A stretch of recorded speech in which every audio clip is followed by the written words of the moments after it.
हमारा last rule of composition है foreground. Foreground मैंने देखा है कि बहुत कम यूज़ होता है, और जिन लोगों को फोरग्राउंड यूज़ करना आता है प्रॉपर्ली वो लोग बहुत ही चीते फोटोग्राफर मेरी नज़र में तो होते हैं।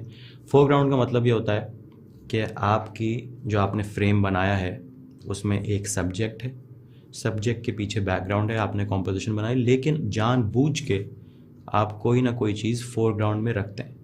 वो शायद इतना दूर हो सकती है कि समझ में आ जाए कि वो क्या चीज़ है, या फिर वो बिल्कुल कैमरे के सामने हो सकती है कि पता ही ना चले वो क्या है।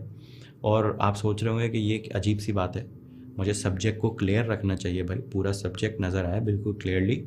लेकिन फोरग्राउंड यूज़ करते हुए आप अपनी इमेज को दे सकते हैं एक 3 डायमेंशनल लुक। कभी कभार इमेजेस काफ़ी 2D लगती हैं क्योंकि आप वहाँ पे थे तो नहीं, आपको वो चीज़ एक्सपीरियंस करनी है थ्रू अ पिक्चर।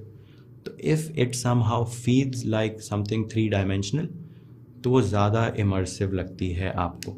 और इसी को अगर हम frame with in a frame के साथ मिक्स कर दें, तो आपने शायद कभी कोई तस्वीर देखी हो, नहीं देखी तो मैं आपके दिमाग में भी क्रिएट करूँगा। अभी I am just making you imagine a picture.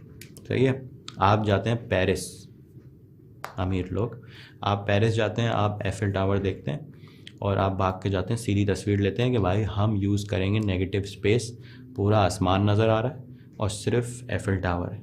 ये एक फ्रेम है, आपने नेगेटिव स्पेस यूज़ की है, आपने रूल ऑफ थर्ड्स भी यूज़ किया है। लेकिन अगर इसी तस्वीर को आपने इमेजिन करना है, इसको चेंज नहीं करना है।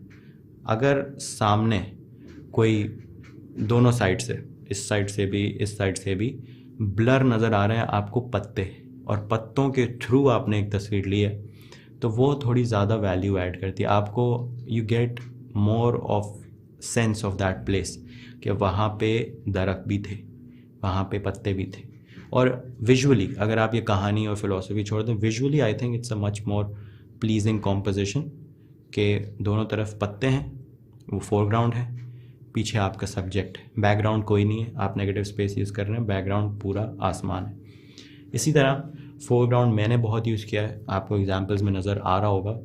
और आपको इमेजिन ये करना है कि अगर इस तस्वीर में फोरग्राउंड नहीं होता तो ये तस्वीर कैसी लगती है आपको। शायद आप में से कुछ लोगों को बेहतर लगे, शायद आप लोगों को लगे कि यार फोरग्राउंड ऐड किया ना, तस्वीर का बेड़ा गर्क कर दिया, ये वैसे ही इतनी अच्छी तस्वीर लग रही थी।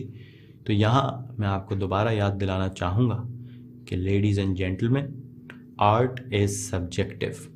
और यहाँ पे ख़त्म होते हैं हमारे रूल्स ऑफ कॉम्पोजिशन। लेकिन अगले मॉड्यूल पे बढ़ने से पहले I want to talk to you about something very very important. Stay tuned.